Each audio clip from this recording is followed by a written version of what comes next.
semua. Ku nantikan dirimu di depan kelasmu, menantikan kami. Guruku tersayang, guru tercinta, tanpamu apa jadinya aku? Tak bisa baca tulis, mengerti banyak hal. Guruku, terima kasihku. Nyatanya diriku kadang buatmu marah, namun segala maaf kau berikan.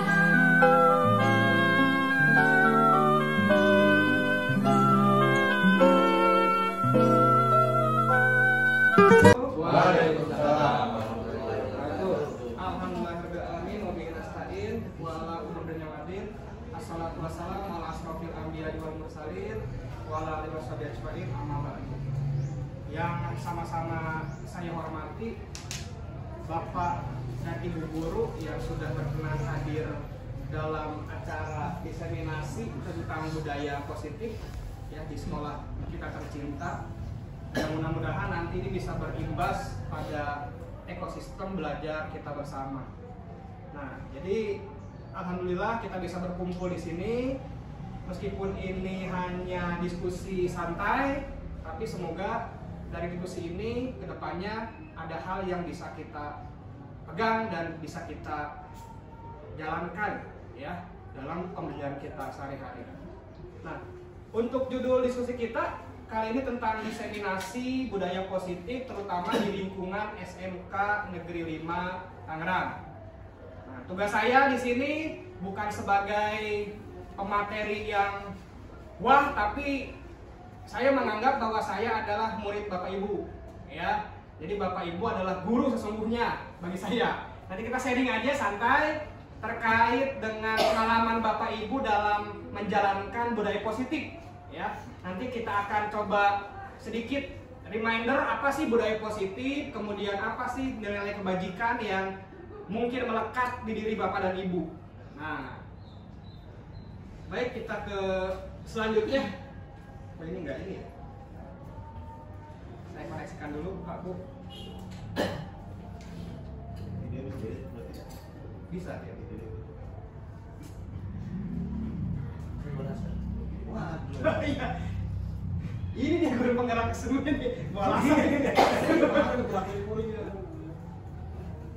Oke. Kita lihat kalau manual ini. Nah, sebelumnya tentu saya ucapkan selamat datang pada guru-guru hebat. Jadi tujuan saya pribadi mengajak Bapak dan Ibu guru duduk bersama di sini yaitu untuk belajar bersama, ya, berkolaborasi, saling mendukung demi mewujudkan disiplin positif di sekolah kita tercinta. Ya. Nah, kemudian untuk membuka diskusi kita ada dua pertanyaan. Yang pertama, apakah Bapak atau Ibu pernah mengalami perilaku positif atau negatif sewaktu bersekolah dulu? Misal, Bapak dan Ibu ternyata dihukum oleh guru karena tidak mengerjakan tugas. Yang kedua, peristiwa positif atau negatif apa saja yang masih membekas di benak Bapak dan Ibu semasa mengenyam pendidikan? Masih. Kan seringkali ada ya?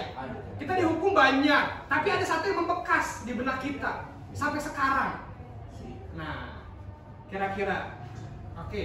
Untuk pertama mungkin Pak Kriswanto yang bisa bercerita terkait peristiwa positif atau negatif yang pernah Bapak alami selama bersekolah dulu. Silakan. Terima kasih kepada Pak Rizky. Saya mengalami perilaku positif khususnya pada waktu SD. Itu saya merasa diperhatikan guru dalam kegiatan-kegiatan sekolah. Misalnya kalau guru ada rapat, saya itu dilibatkan misalnya untuk menyiapkan tempat dan hidangan. Dan apabila itu sudah selesai sukses, di samping dapat pujian dari guru tersebut, misalnya kita itu merasa bahagia. Itu adalah pertama jadi keterlibatan kita sebagai siswa dalam kegiatan-kegiatan di sekolah. Itu yang positif. Kemudian ada yang negatif. Misalnya di saat kita tidak bisa melakukan tugas sekolah, itu biasanya ada kata-kata guru yang sifatnya itu nadanya itu menghina. Padahal waktu itu masih tingkat SD, yang anak SD itu menurut saya masih sangat peka perasaannya. Jadi itu sampai sekarang kadang masih terasa gitu.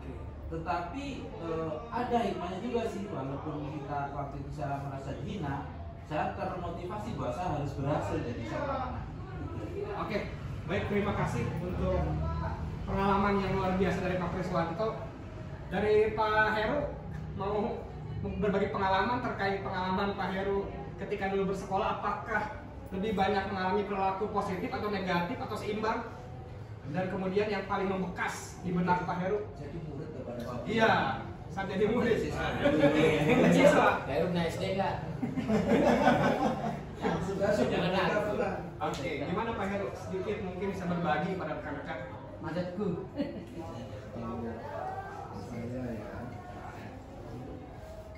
kalau waktu SD sini banyak yang ingat saya. Kalau SMA itu ya umum ya, tapi satu teman saya itu satu. Ngomong berarti ya. Oke, jatuh cinta. Saya. Maaf Tuhan. Jadi ini keluar kelas depan. Biar masuk kamera. Iya. SMA ada Ya, Pak Heru ya? SMA. Ya. Kita monyet lah istilahnya. Aku. Jadi itu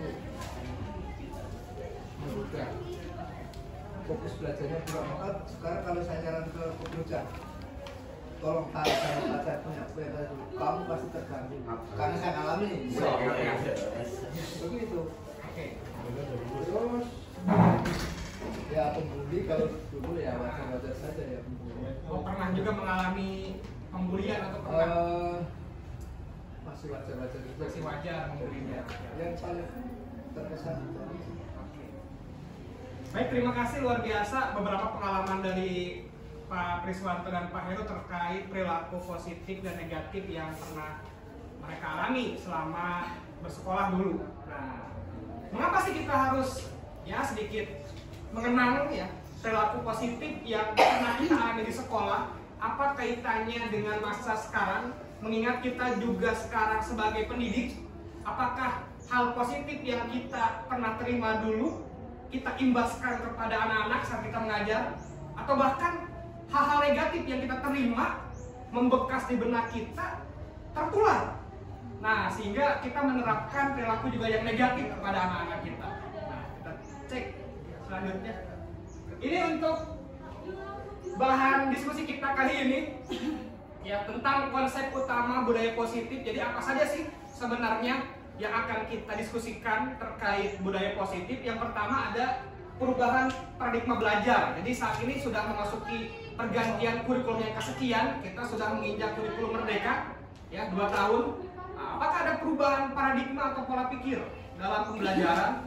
Kemudian kita juga akan diskusi terkait disiplin positif ya. Nah, ada nilai-nilai kebajikan juga. Apakah kita sudah tertanam nilai-nilai kebajikan dalam diri kita? Nah, kemudian ada kebutuhan dasar manusia. Ada berapa sih sebenarnya kebutuhan dasar kita dan murid?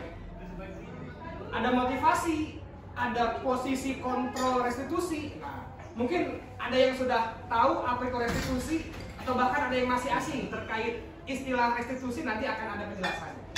Dan kemudian ada istilah keyakinan kelas. Mungkin selama ini kita tahunya peraturan kelas. Ya, apa sih bedanya keyakinan dan peraturan? Nah, dan yang terakhir ada segitiga restitusi. Iya, jadi ini yang akan kita diskusikan hari ini. Baik, langsung saja. Nah, jadi tugas saya hanya mendeskripsikan, ya, lagi-lagi tidak menggurui Bapak Ibu, mohon maaf. Ya, jadi ada perubahan paradigma baru yang saat ini kita rasakan bersama. Nah, jadi pembelajaran dengan paradigma baru ini merupakan pembelajaran yang dirancang berdasarkan prinsip pembelajaran berdiferensiasi. Nah, mungkin udah pernah dengar ya. Sewaktu Bapak Ibu disupervisi, ditanya pembelajaran berdiferensiasi seperti apa yang diterapkan, ya. Nah, dari katanya berdiferensiasi, different, berbeda. Nah, dari yang dulu biasanya Bapak dan Ibu seringnya ceramah, apakah ada perubahan sekarang? hal berbeda apa yang Bapak Ibu terapkan? Apakah masih sama saja?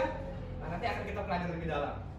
Nah, kemudian sehingga para peserta didik belajar sesuai dengan kebutuhannya. Nah, lagi-lagi ini tujuannya memang kita mendidik. Nah, tentunya berfokus pada kebutuhan murid, ya. Sehingga nanti mewujudkan profil pelajar Pancasila, ya, yang berketuhanan, kemudian ada disiplin, ya, bernalar kritis, kreatif, dan lain-lain. Nah, kemudian juga ada sesuatu yang miss, ya, atau miskonsepsi selama ini yang kita ketahui terkait dengan teori belajar, salah satunya teori kontrol. Nah, kita menganggap bahwa teori kontrol itu merupakan teori yang negatif, ya, seolah-olah guru pure mengontrol muridnya. Kemudian orang dewasa bisa memaksakan kehendaknya. Kita kan orang dewasa hitungnya. Dan yang berikutnya ada kritikan bahwa, nah, kita itu guru tapi seringkali membuat murid merasa bersalah.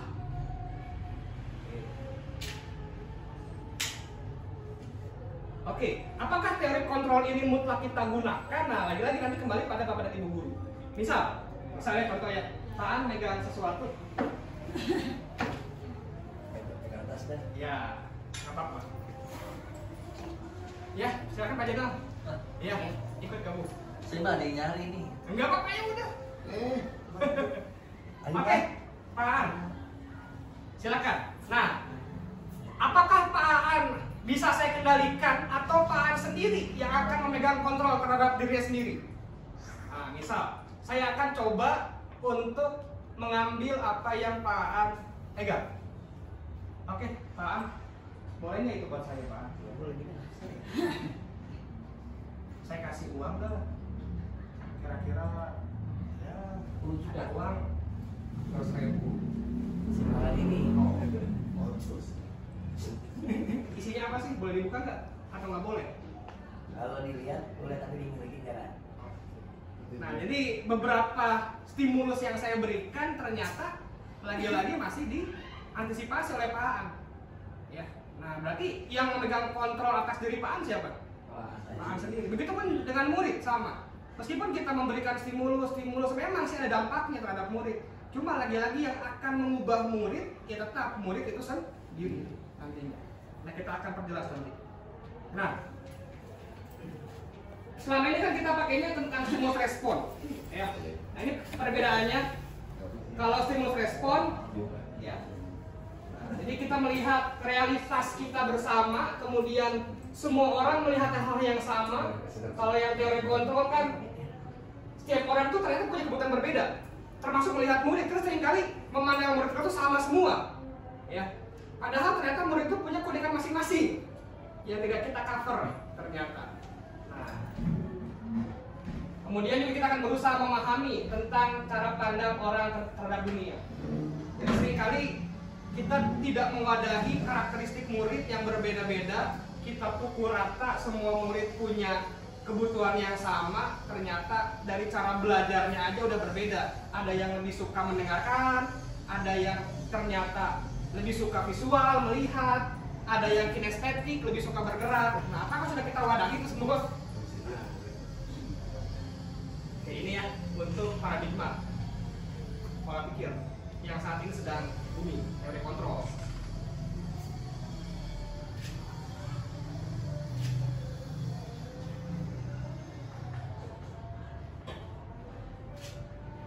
Baik, nah ini kita langsung ke disiplin positif tadi ya, materi pertama kita. Setelah kita lihat paradigma yang ada,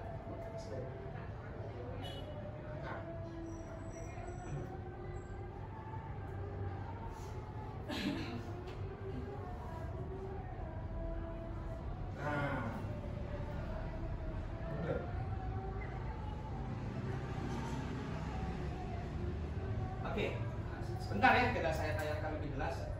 Nah, kita ke disiplin positif. Jadi seperti apa sih disiplin positif yang nanti akan kita coba terapkan bersama? Sebelumnya kita coba telaah dulu apa sih disiplin itu. Jadi ternyata disiplin itu berasal dari kata disiplina yang artinya belajar. Ya. Kalau kita lihat kamus, banyak pengertian-pengertiannya. Nah ini mungkin sudah Bapak tahu semua, Bapak Ibu tahu. Kemudian disiplin positif merupakan cara ya, yang bertujuan untuk menumbuhkan kesadaran, ya, memberdayakan murid-murid kita tanpa imbalan. Nah yang sering nih, misal ketika di kelas, ayo yang bisa Bapak kasih HP misal, apakah itu bagus terhadap pendidikan anak? Ayo yang bisa Bapak kasih permen misal. Nah apakah itu ternyata berapa bagus atau jelek terhadap anak? Apakah nantinya anak akan kebergantungan terhadap itu? Jadi seolah-olah dia belajar hanya untuk mendapatkan hadiah. Nah itu harus kita bersama.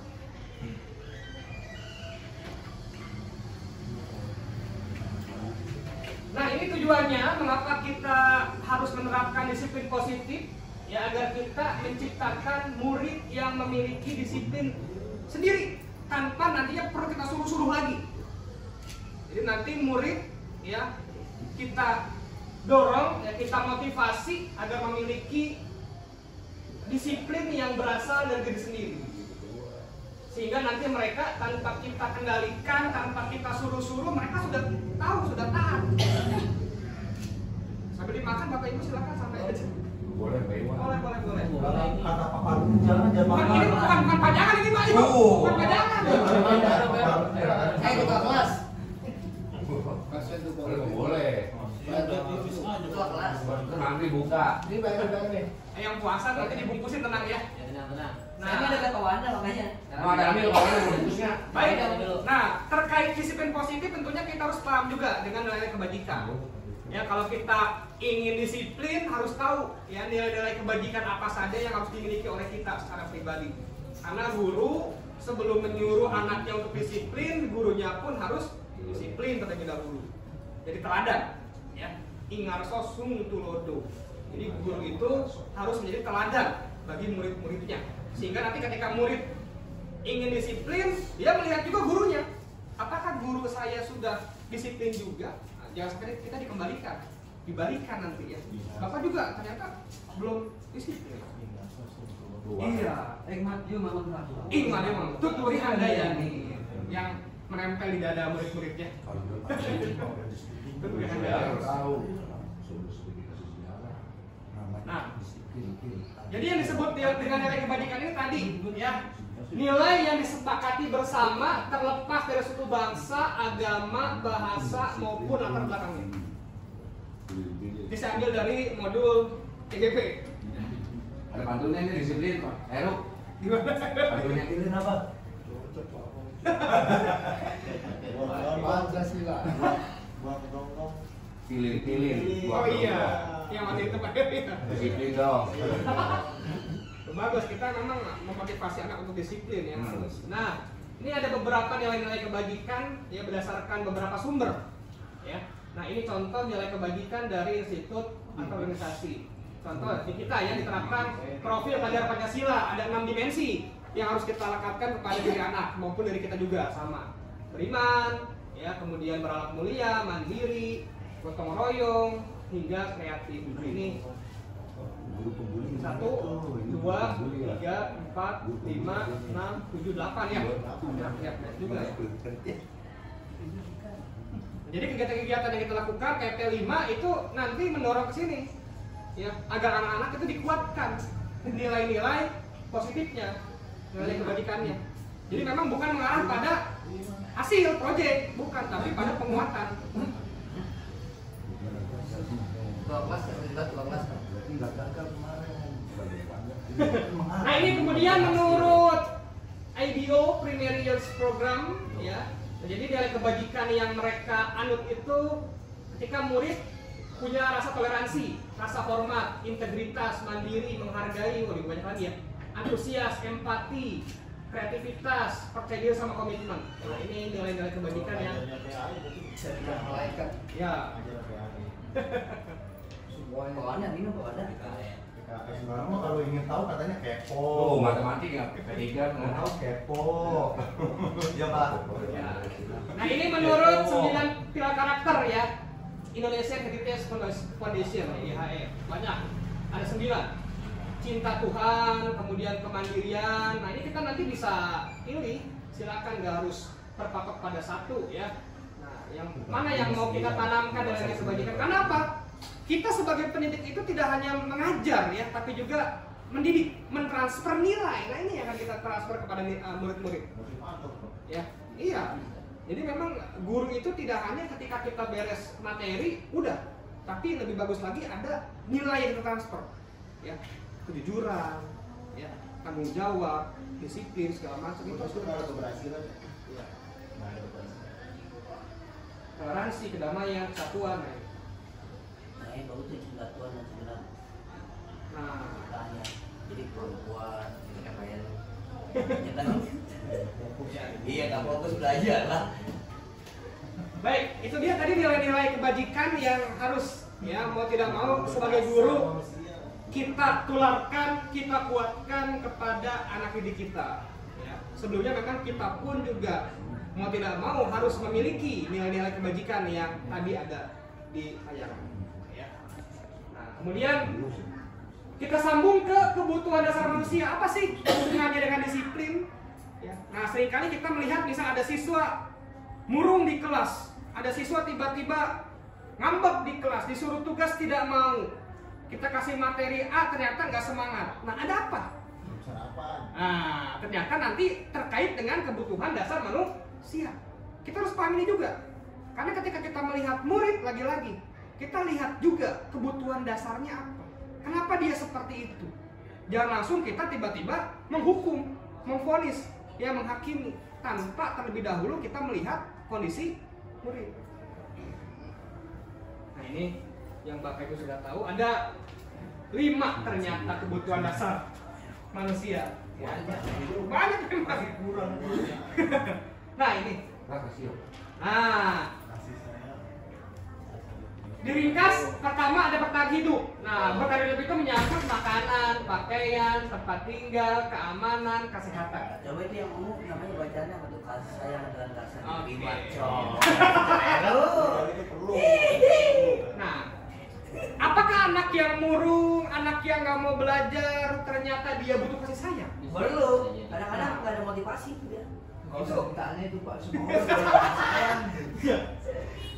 Atau iya, atau mungkin butuh kebebasan. Kita selama ini ngajar di kelas, anak butuhnya misal di luar kelas. Nah, coba Di kantin.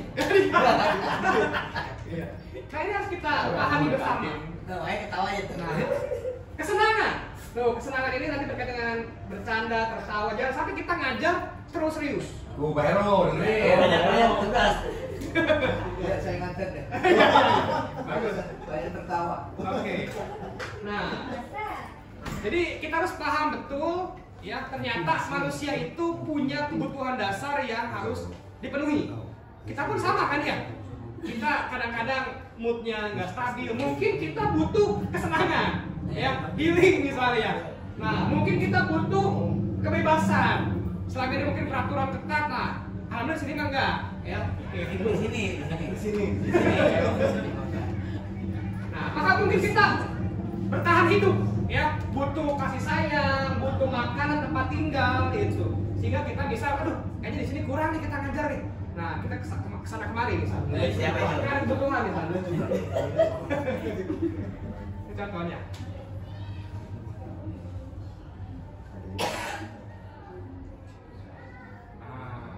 Jadi sebelum nanti kita memberikan hukuman kepada anak, memberikan konsekuensi kepada anak, nah kita harus paham dulu kebutuhan anak tadi. Nah, sekarang kita lanjut sedikit. Nah, mungkin kita sudah paham ya, apa sih bedanya hukuman, konsekuensi dengan restitusi? Ya, apakah selama ini kita hanya memberikan hukuman, tidak memberikan restitusi atau solusi kepada anak? Nah, ini harus kita camkan bersama. Jangan sampai kita hanya memberikan hukuman kepada anak, tapi tidak bisa memberikan solusi terhadap masalah anak. Nah, kita pahami dulu apa sih bedanya hukuman, konsekuensi, dan restitusi. Ya. Nah, jadi ada yang namanya hukuman. Hukuman ini bersifat tidak terencana. Contoh gini, anak nggak mengerjakan tugas, tiba-tiba, yuk push up 10. Saya pun sama, suka begitu. Ya. Anak main HP, langsung sini HP-nya. Udah, Bapak Sinta. Ya. Nah, jadi mendadak. tanpa terlebih dahulu kita Minggu Pak dia tuh. ya Sampai orang seminggu. kita bertanya dulu, ini kenapa anak pakai HP? Kemudian tidak ada diskusi terlebih dahulu terhadap anak. Ya. Tapi kalau konsekuensi biasanya sudah ada yang disepakati, kesepakatan bersama. Ya. Makanya kita butuh sosialisasi ya sebelum kita memulai pembelajaran. Butuh ada namanya keyakinan kelas. Ya. Misal kita yakin bahwa kelas itu harus bersih. Ya, jangan sampai kelas itu kotor. Kalau kotor apa dampaknya? Ya masuk. Oh iya. Ya silakan Pak. Oh iya Pak. Kurang-kurang. Bertiga. Ini bagi dari OSIS. OSIS datang ke OSIS. Sebentar lagi Pak, bentar lagi beres. Nah, jadi kita harus bedakan antara hukuman, konsekuensi, sama restitusi. Jangan sampai kita sekadar menghukum tanpa ada solusi. Sekedar menghukum tidak ada kesepakatan terlebih dahulu dengan anak. Mungkin Pak kalau yang dimaksud hukuman itu satu tindakan atau perilaku yang sudah disepakati tapi tidak ditaati. Katakanlah kalau misalnya guru sebelum mengajar sudah menginstruksikan HP terlebih dulu dimatikan dulu semuanya. Nah, sudah sepakat, tapi ternyata masih dilakukan pelanggaran baru, boleh kita memberikan hukuman. Nah, itu namanya konsekuensi ternyata Pak. Ya. Konsekuensi. Judor. Jadi selama ini kita anggapnya hukuman itu, Ya. nah ternyata yang setelahnya kita anggap itu namanya konsekuensi. Kita sudah melakukan semacam sosialisasi Pak ya, Ya. kesepakatan ya. Kesepakatan. Nah iya. Nah, Pak Adi sering gitu. tapi apakah konsekuensi itu bagus atau tidak? Nah, ketika anak misal kita sudah berikan informasi jangan main HP di kelas, kalau main HP nanti Bapak sita. Nah, ternyata anak main HP di kelas, kita sita, udah aja tanpa ada solusi. Nah, makanya itu muncul namanya restitusi. Nah, ini yang mungkin belum kita jalankan bersama, restitusi. Mungkin selama ini kita sudah menjalankan konsekuensi ya. Iya, sudah menghukum bahkan anak tanpa adanya apa sih restitusi itu? Nah, ternyata ini akan membantu murid untuk berpikir, memperbaiki kesalahannya. Nanti ada contohnya misalnya. Nah, baik sebelum nanti kita ke restitusi, nah kita harus paham dulu posisi kita saat kita nanti menghadapi murid, apakah sebagai penghukum, sebagai teman, sebagai manajer, pembuat rasa bersalah atau pemantau? Semuanya. Pernah pasti ya. Oke, kita lihat sama-sama ya. Ini bedanya apa sih sebenarnya? Nah, ini. Bentar.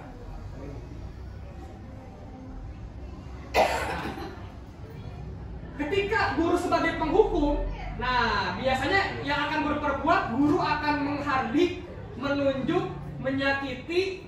Nah, biasanya. Iya, contohnya tuh. Kalau kamu tidak melakukan, saya akan nyuruh kamu push up misalnya. Saya akan memulangkan kamu langsung misalnya.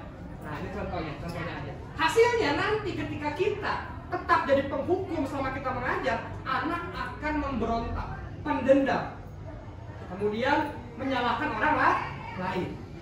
Nah, jadi kita kalau terus-terusan menjadi seorang penghukum, ya, nah akan ada dampak, ya efek. Makanya tadi ketika saya tanya, Bapak Ibu ketika dulu sekolah, hal negatif apa yang pernah Bapak Ibu alami?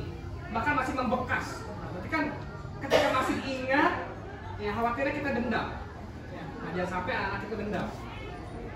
Kemudian, kalau pembuat orang merasa bersalah, nah nanti kita akan berceramah menunjukkan kecewaan mendalam. Ya. Misal, coba dong, kamu jangan begitu nih gara-gara kamu nih. Nah, ada kata gara-gara kamu. Jadi seolah-olah membuat anak merasa bersalah. Memang dia bersalah, ya. Tapi efeknya apa efeknya? Menyembunyikan, menyangkal atau berbohong. Nah, ini seringkali mengapa anak berbohong? Karena ucapan intimidasi kita. Terus menyalahkan anak. Kalau teman seperti apa teman? Nah, membuat alasan untuk murid-muridnya. Nah, jadi menggunakan kata-kata yang lebih santun. Ya, mengajak anak, ayo diskusi sama Bapak. dengan sopan nih. Lakukan untuk bapak ibu, ya sudah nanti bapak ibu bantu. Nah, jadi kita seolah-olah menjadi teman dia. Ya, efeknya apa? Ketergantungan anak. Jadi ketika nanti anak butuh sesuatu ya, karena kita tenang, bapak ibu kita sebagai teman nih bisa bantu kita. WA boleh tengah malam dibalas terus sama kita segala macam. Akhirnya apa? Anak akan kebergantungan. Ini efeknya. Meskipun mungkin nggak semua seperti itu, ya. Nah, ada juga ternyata posisi kontrol sebagai pemantau. Ya, kita sebagai pemantau nanti kita akan mengukur, menghitung, misal di tiket kita memantau kesalahan anak. Nanti kita akan bertanya, coba ada peraturan nggak boleh datang jam 7.00, harusnya datang jam 6.30. Nah, kita akan membenturkan kesalahan anak dengan peraturan. Nah, ini sudah mulai bagus memang, tapi ada efek yang kurang bagus ya. Menyesuaikan bila diawasi, jadi anak itu kan berbuat baik. Iya, kalau kita awasi aja, tapi di luar itu, karena menganggap bahwa piket hari Senin si Pak ini nih, piket hari Selasa si Pak ini, wah si hari Senin Pak Arifin, mengawasinya luar biasa, pengawasi pemantau luar biasa. Udahlah Selasa nggak apa-apa, masuk terlambat kan bukan Pak Arifin yang ngawas. Jadi ini Pak ya, kayak fungsinya sebagai polisi ya. Kalau ada polisi kami, iya. Kalau nggak ada polisi taruh bus aja. Itu pemantau. CCTV juga kan, CCTV sama CCTV ya. Kalau ada ajan sholat. Dua nih. Karena aja nggak sholat. Ya. Kita kalau di supervisi pasti dipantau pasti bagus ya seolah ya. Tapi kalau enggak, nah jangan seperti itu Pak. Ya. Tapi saya yakin kepada rekan-rekan ada luar biasa ya. Kita kelas kan. Ada CCTV misal kita, ya. Ada CCTV ada. Nah biasanya kita berbuatnya positif. Kalau enggak kita belokin dulu misal CCTV-nya. Nah, harapannya kita bisa jadi seorang manajer, ya. Ngapain manajer? Nah, kita tidak langsung menghukum atau menjudge anak. Kita bertanya dulu pada anak. Apa yang kita yakini? Apa kamu meyakini hal yang tersebut? Nah, ini contoh-contohnya. Ya, kita pancing dulu, kita ajak dulu anak diskusi, kita gali dulu informasi, stabilkan situasi, baru ya kita sama-sama carikan solusi. Jangan kita yang ngasih solusi, jangan. Biarkan anak dulu yang berpikir terhadap solusinya apa. Nah, ini bisa menguatkan watak atau karakter anak. Ya, kalau kita bersifat sebagai manajer yang betul. Gimana Pak Fes? Lanjut dulu. Ya, manajer ya. Manajer, tapi agak berat juga ya. Betul. Ya, ini harapan kita. Bagus semua. Ya. Dalam beberapa konteks ya. Ya. Nah, baik. Tadi ya. Setelah kita paham kondisi kita, posisi kita di mana, apakah kita sebagai penghukum, manajer. Nah, ini Kalau bisa sih jadi manajer. nah, mudah-mudahan. Tapi gajinya manajer juga. Nah, yang kita pahami sekarang, terutama wali kelas, yang dibuat itu di kelas, apakah peraturan kelas atau keyakinan kelas? Sudah buat itu belum? Peraturan kelas ya? Iya. Sudah semua kelas. Udah. Nah, untuk di modul ini yang saya pelajari, saya juga baru paham ternyata ada namanya keyakinan kelas. Kebanyakan peraturan kelas. Iya, karena selama ini juga saya ketika membuat peraturan ya namanya peraturan bukan keyakinan. Apa sih bedanya? Ya, mengapa sih diarahkan untuk membuat keyakinan bukan sekadar peraturan? Apa bedanya? Baru nih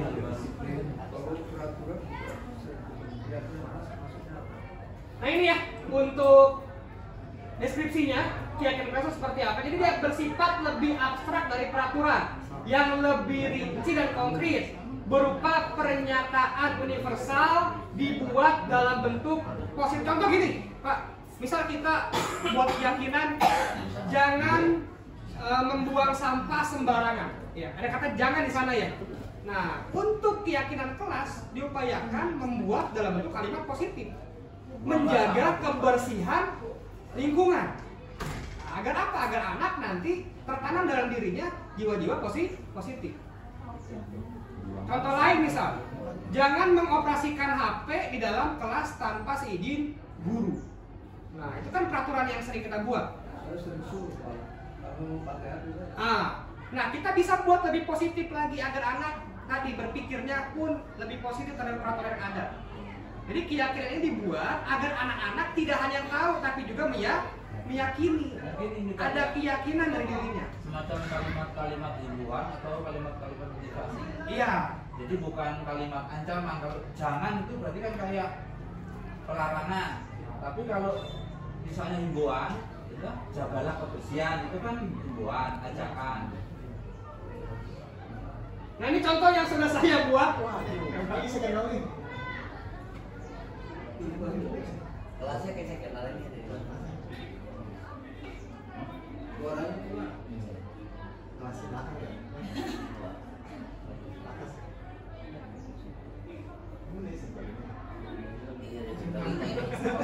Aduh, bahaya kalau yang nggak Pak. Disuntik angker ya. kalau solo pokoknya aku beda itu. Ini settingan aku. Lampunya jelek. Ini contoh ya, yang sudah saya terapkan. Nah, jadi kita mengajak anak untuk kritis. Jadi gunanya kita buat kayak gitu agar anak kritis berpikir. Ya.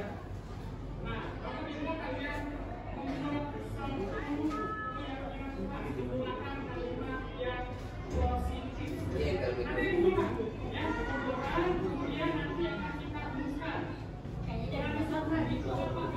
Iya.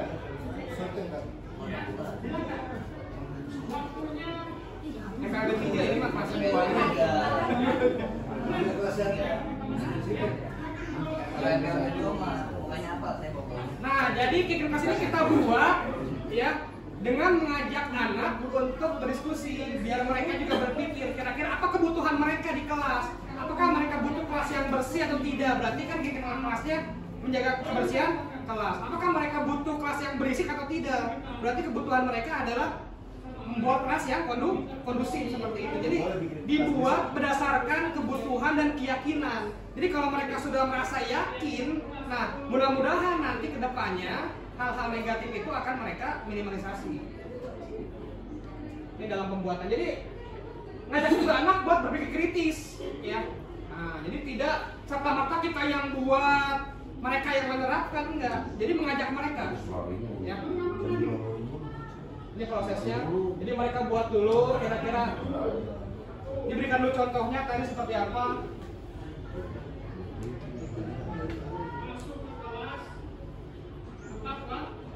Misal jangan terlambat masuk kelas. Nah, kita buatnya masuk kelas tepat waktu. Jadi menggunakan kalimat yang positif.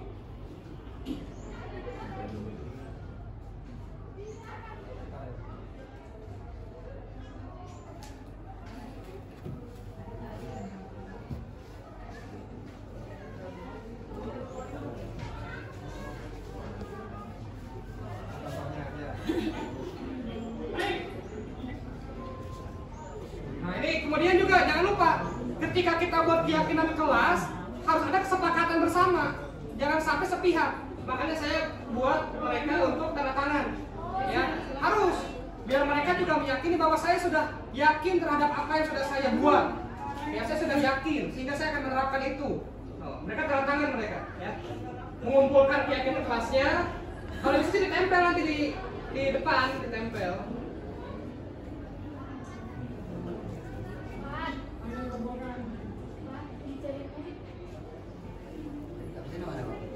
Mana di depan? Ini. BB-nya. Nah, ini hasilnya.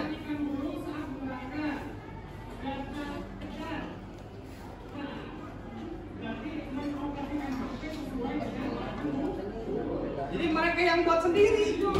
Ini bukan kita yang buat, kita hanya mengarahkan. Jadi ketika mereka yang buat, nah jangan sampai mereka yang melanggar.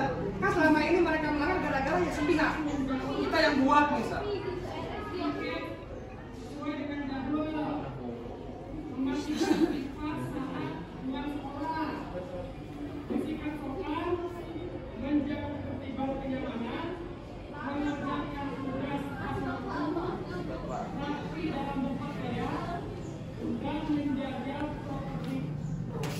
contoh dari keyakinan yang sudah dibuat oleh 10 MPLB 3. Nah, sudah mereka yakini, ditandatangani, disepakati, sehingga jadi keyakinan bagi kelas tersebut agar mengikuti apa yang sudah mereka buat. Melaksanakan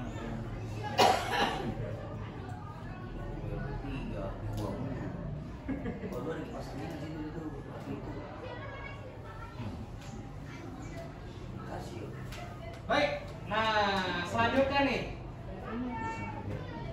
selain keyakinan ada juga materi yang saya dapat ya ketika di kelas guru penggerak, yaitu nah ini tadi ada hukumannya, ada konsekuensi, ada segitiga di situ. Nah ini mungkin hal baru bagi saya pribadi. Apa sih segitiga itu?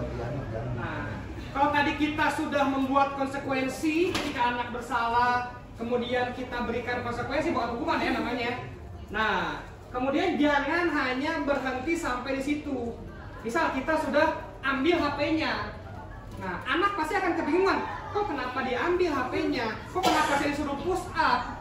Ya, oke, saya bersalah. Apakah ada hubungannya push up dengan main HP? Apakah ada hubungannya misal terlambat dengan disuruh pulang lagi ke rumah misalnya?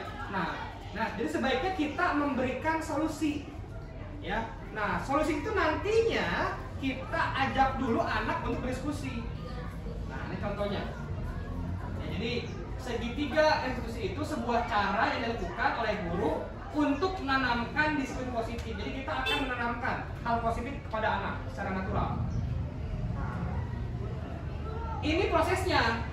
Pertama kita akan menstabilkan dulu identitas. Ya. Nah, dengan berkata, kalau anak salah misal, anak itu terlambat. Terlambat, jangan seperti itu. Sana pulang, jangan seperti itu. Kita stabilkan dulu situasinya. Ya. Jadi kita stabilkan dulu situasinya. Karena ketika anak terlambat itu sudah membawa jiwa yang berguncang, dia juga sama, tegang. Aduh, terlambat nih. Jadi jangan kita sampai langsung just tambahkan. Kita stabilkan dulu situasinya. Nah, dari situ nanti akan ada solusi. Mereka akan cerita kenapa terlambat, jujur. Kemudian gimana nih ke depannya? Kita aja diskusi seperti itu.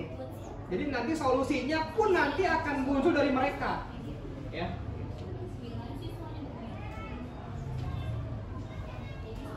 Nah, ini tahapan-tahapannya ya. Pertama, harapannya kita akan menstabilkan dulu identitas anak. Jangan sampai ketika anak udah terguncang jiwanya gara-gara terlambat, gara-gara bersalah, tapi kita tambahin.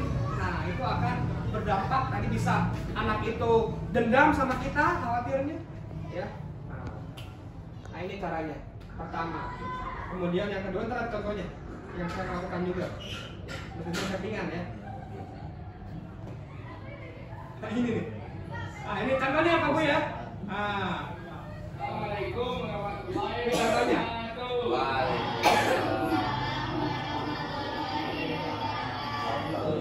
Saya Abdul Amanat dari Malaysia untuk mengerjakan tugas bahasa Indonesia pakai kalangan guru di kelas kemudian.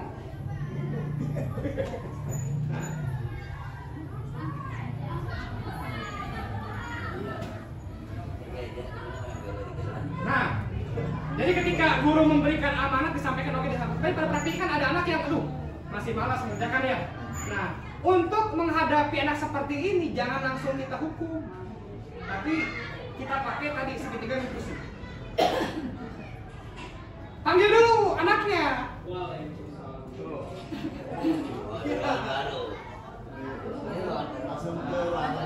Keluar langsung panggil.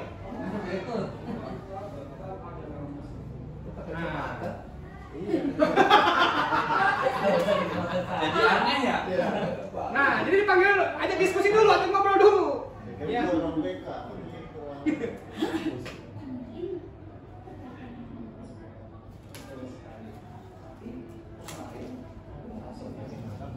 Nah, ini dipancing dulu, distabilkan dulu suasananya.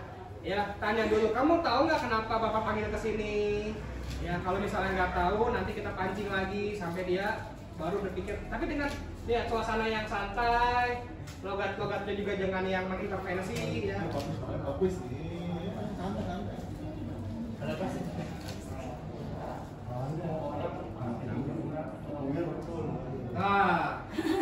tersebut mengaku, oke Pak, mohon maaf Pak, saya tidak mengumpulkan tugas Pak. Nah, jadi kita tidak langsung, aduh kok begitu sih kamu, gak kasihan sama orang tua kamu apa? Nah, kita coba pilih. Ya, kalau saya di sini, oke, tidak apa-apa. Semua orang pasti pernah melakukan kesalahan, gitu kan ya. Jadi kita sadarkan dulu biar anak tuh tenang. Santai dulu ya, santai dulu ya. Pada praktiknya saya juga memang sebelum ini, wah, menghukum langsung push up, beresin kamar mandi gitu.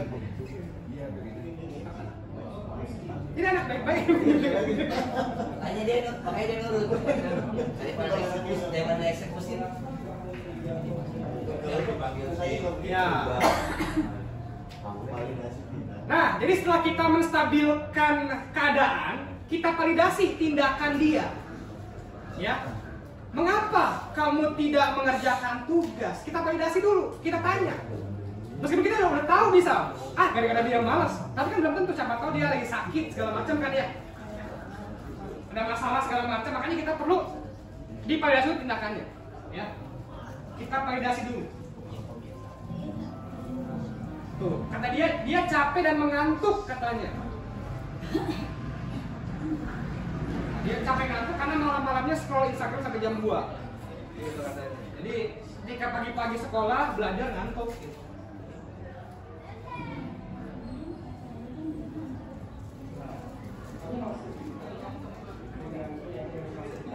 Nah, tadi mengapa kita membuat keyakinan kelas? Agar hal-hal yang seperti ini bisa kita kaitkan nanti. Kamu masih ingat kan dengan keyakinan kelas kita? Yang mana? Disiplin, misal tanggung jawab, misal. Makanya kita penting membuat keyakinan kelas agar ketika nanti anak bermasalah, nah kita benturkan dengan keyakinan yang sudah dibuat, gitu.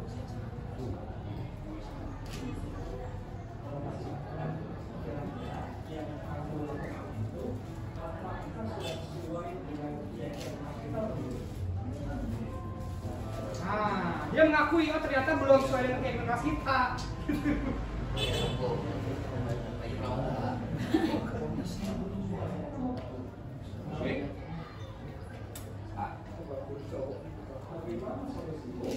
Tuh.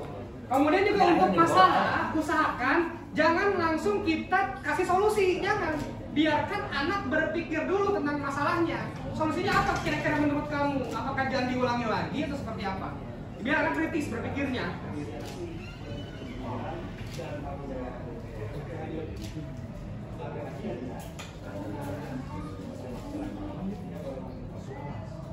Oke. Itu contohnya ya. Contoh penerapan segitiga institusi. Ya, jadi jangan sampai kita ketika menjadi pendidik hanya berfokus pada satu posisi sebagai penghukum saja. Ya, kita harus paham juga kebutuhan dasar siswa tadi sebagai apa manusia. Apakah siswa ternyata butuh kesenangan, butuh kasih sayang. Nah, itu pentingnya kita paham nilai-nilai kebajikan, paham posisi ya. Kita sebagai guru paham kebutuhan manusia agar kita bisa memahami kebutuhan siswa seperti apa.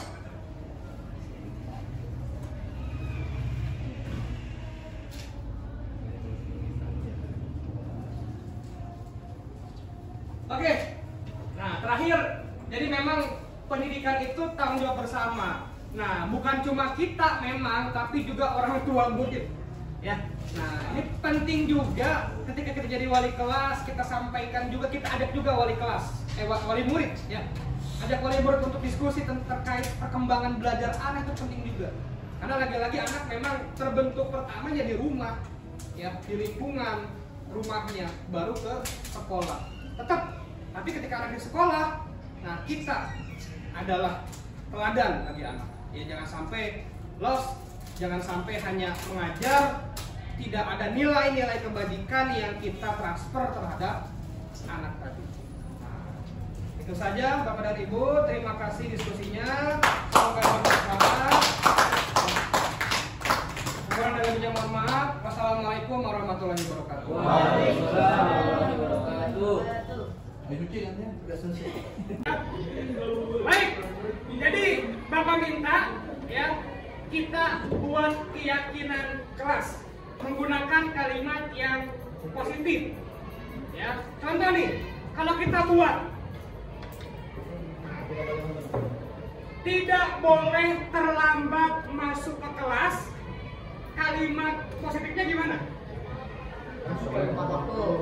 Datanglah tepat waktu, atau datang ke kelas tepat waktu. Ya, itu contohnya. Nah, Bapak minta kalian membuat 10 keyakinan kelas menggunakan kalimat yang positif. Nanti dikumpulkan, ya, dikumpulkan, kemudian nanti akan kita rumuskan. Dari 10 itu apakah sama semua atau ada perbedaan? Ya, silakan. Waktunya 10 menit lah, cukup. Ya, kurang. Ya, Bapak tambahkan nanti ya. Silakan buat 10 keyakinan kelas. Ya, dari sekarang. Yuk. Kalau lebih dari 10, boleh silakan. Ya. Atau kalian udah mentok nih ya, kayaknya cukup 5, cukup 4. Boleh juga silakan. Ya. Nanti kita coba samakan, kita coba simpulkan, dan kita rumuskan menjadi keyakinan kelas ini. Ya. Keyakinan kelas 10 MPLB 3. Sip.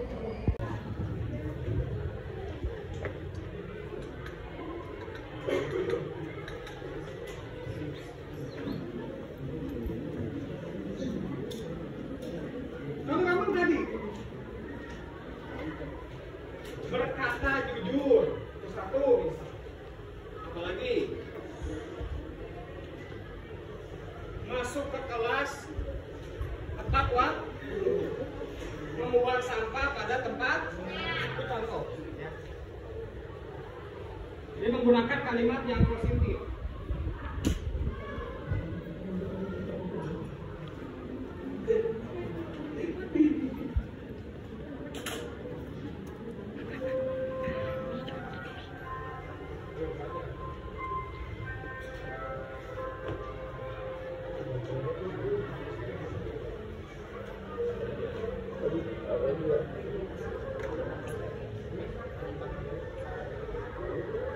Misal menggunakan HP sesuai perintah guru, juga bisa kok.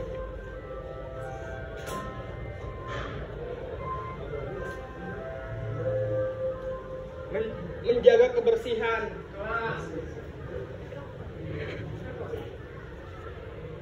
menjaga kerapian kelas.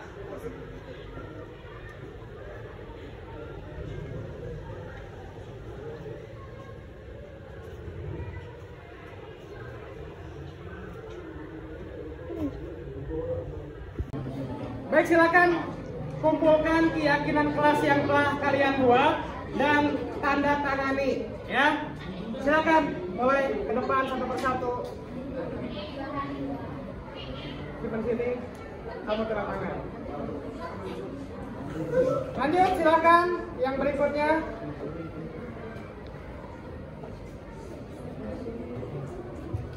Tanda tangan di kolom pertama, ya. Coba di sini. Kolom satu tanda tangan. Dari lama kamu. Beneran, nggak apa-apa. Tanda tangan biasa. Apa sih? Yo, lanjut.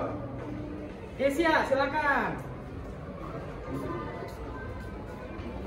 Langsung tanda tangan ikutin. Yo, lanjut, nggak apa-apa. Silakan ayo tertib.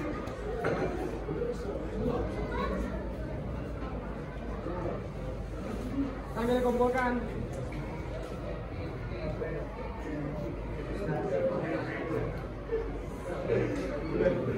Yuk, ya maju, silakan.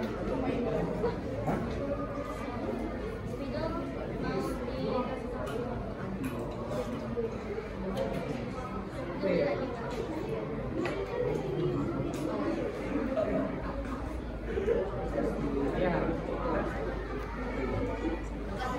Oke, yuk silakan. Ke depan. Oke.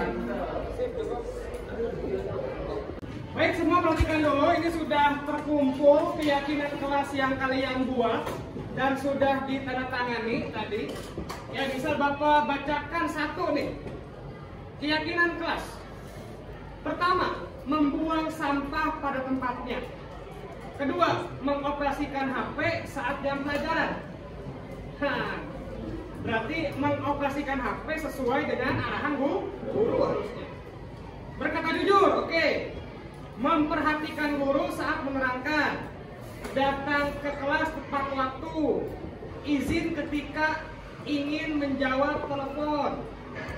Piket sesuai dengan jadwal. Mematikan kipas saat pulang sekolah. Bersikap sopan, menjaga ketertiban dan kenyamanan, mengerjakan tugas tepat waktu, rapi dalam berpakaian, dan menjaga properti kelas. Itu contohnya ya.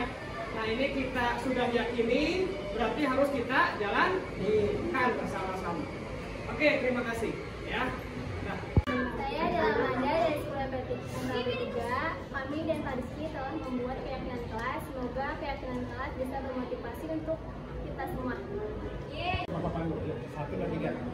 Nah, tadi kami sudah membuat keyakinan kelas. Semoga keyakinan kelas yang kami buat berdampak positif pada kami.